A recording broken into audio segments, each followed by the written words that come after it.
আসসালামু আলাইকুম প্রিয় মুসলমান ভাই ও বোনেরা, আজকের ভিডিওতে আমরা আপনাদেরকে জানাবো 4000 বছর পর হযরত নূহ আলাইহিস সালামের ছেলে শামকে জীবিত করার ঘটনা। প্রিয় আখেরি নবীর উম্মত, ইসলাম সম্প্রসারণ ও প্রচারের লক্ষ্যে আমাদের চ্যানেলটি অবশ্যই সাবস্ক্রাইব করবেন।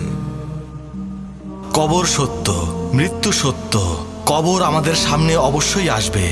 বনি ইসরায়েলে 70,000 পয়গম্বর এসেছিল, তার মধ্যে শেষ পয়গম্বর ছিল হযরত ঈসা আলাইহিসসালাম।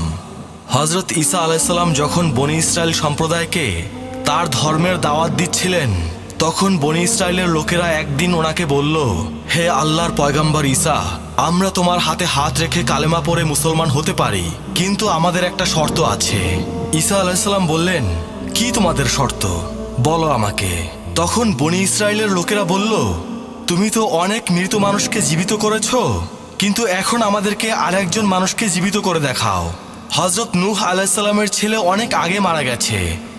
হে ঈসা, তুমি যদি নূহ আলাইহিস সালামের ছেলের কবরের কাছে গিয়ে ওনার ছেলে শামকে জীবিত করতে পারো, তাহলে আমরা তোমার হাতে হাত রেখে কলেমা পড়ে মুসলমান হয়ে যাব। আমরা কথা দিচ্ছি।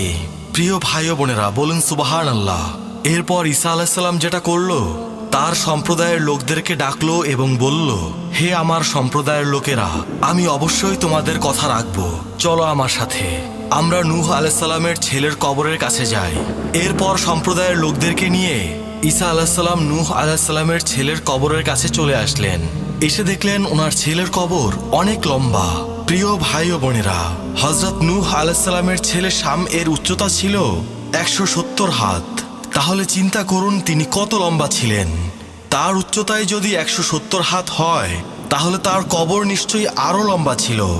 ঈসা আলাইহিস সালাম কবরের দিকে তাকিয়ে রইলেন। তার সাথে থাকা বনি ইসরায়েলের লোকেরা বলল, হে ঈসা, দাঁড়িয়ে আছো কেন, শামকে জীবিত করো। তখন ঈসা আলাইহিস সালাম শামের কবরের ঠিক সামনে গিয়ে দাঁড়ালো এবং হে শাম বলে ডাক দিল, বলল, হে শাম, হে শাম ইবনে নূহ। এভাবে ডাক দেওয়ার পর এক মুহূর্ত দেরি হয়নি। প্রিয় ভাইরা, এক মুহূর্তও দেরি হয়নি, কবর নড়ে উঠল। উপস্থিত বনি ইসরায়েলের সবাই অবাক হয়ে গেল। এরপর ঈসা আলাইহিস সালাম বললেন, হে শাম ইবনে নূহ, ওঠো, কবর থেকে জেগে ওঠো। এরপর শাম ইবনে নূহ কবর থেকে জেগে উঠলেন। কবর থেকে তার বুক পর্যন্ত বের হয়ে গেল। সুবহানাল্লাহ। কবর থেকে ওঠার পর শাম ইবনে নূহের সাথে ঈসা আলাইহিস সালামের কথোপকথন শুরু হয়ে গেল। তাদের কথোপকথন দেখে উপস্থিত সবাই শুধু হতবাক হয়ে তাকিয়ে রইল। ঈসা আলাইহিস সালাম লক্ষ্য করলেন, শাম ইবনে নূহ কথা বলছেন ঠিকই, কিন্তু তার সমস্ত শরীর থরথর করে শুধু কাঁপছে। নূহ আলাইহিস সালামের ছেলের এই অবস্থা দেখে ঈসা আলাইহিস সালামের মনে আগ্রহ জাগে। তাই তিনি তাকে জিজ্ঞেস করেন, হে নূহ ইবনে শাম, তুমি এভাবে থরথর করে কাঁপছো কেন? তুমি কি ভয় পাচ্ছ? বলো আমাকে, তোমার কি হয়েছে? তখন শাম ইবনে নূহ বললেন, হে আল্লাহর পয়গম্বর, আমি ভয় পাচ্ছি, অনেক ভয় পাচ্ছি, ভয়ের কারণেই থরথর করে কাঁপছি। তখন ঈসা আলাইহিস সালাম বললেন, তুমি কি আমাকে ঘটনাটা খুলে বলতে পারো, আসলে কি কারণে তুমি ভয় পাচ্ছ? তখন সেই একই রকম থরথর অবস্থায় কাঁপতে কাঁপতে শাম ইবনে নূহ বললেন, আমি আজকের ভয় কাঁপছি না, আজকের ভয় কাঁপছি না হে ঈসা, আমি সেই দিনের কথা মনে করে কাঁপছি। সেই দিন আজ থেকে প্রায় 4 লক্ষ বছরও পূর্বে আমার কাছে একদিন আজরাইল আলাইহিস সালাম এসেছিল। আমি যখন আজরাইল আলাইহিস সালামকে দেখলাম, তখন একেবারে দিশেহারা হয়ে গিয়েছিলাম। তখন ঈসা আলাইহিস সালাম বললেন, হে শাম, কি এমন হয়েছিল যে তুমি দিশেহারা হয়ে গিয়েছিলে? তখন শাম ইবনে নূহ বললেন, হে ঈসা, আমি দেখলাম আজরাইল আলাইহিস সালামের মাথাটা আসমানে আর পা দুটো জমিনে, আরো দেখলাম তার চোখগুলো বড় বড় পাহাড়ের সমান। আজরাইল আলাইহিস সালামের আকৃতি দেখে আমি দিশেহারা হয়ে গেলাম এবং আমার আত্মা, আমার রূহ আমার দেহের ভিতর পালাতে শুরু করলো।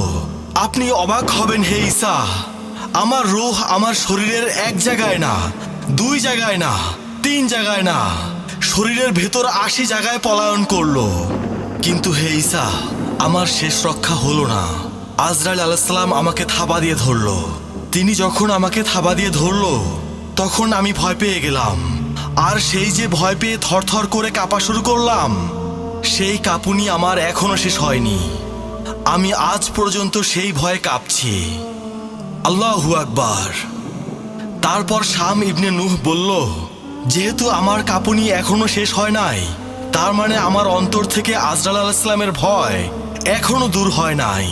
তখন ঈসা আলাইহিস সালাম বললেন, হে শাম, আমি বুঝতে পারলাম তুমি কেন কাঁপছো, কিন্তু আমি দেখতে পাচ্ছি তোমার চুল দাড়ি সব সাদা হয়ে গেছে।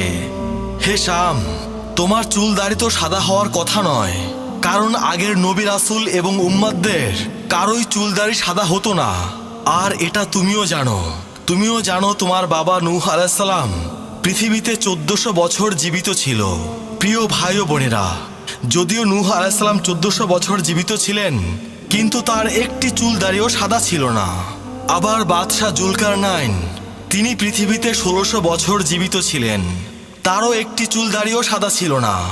বাদশাহ সাদ্দাত, তিনি পৃথিবীতে জীবিত ছিলেন 950 বছর, তারও কোনো চুল দাড়ি পাকেনি। আবার বাদশাহ ফেরাউন, সে পৃথিবীতে জীবিত ছিল 750 বছর, তারও কোনো চুল দাড়ি সাদা হয়নি।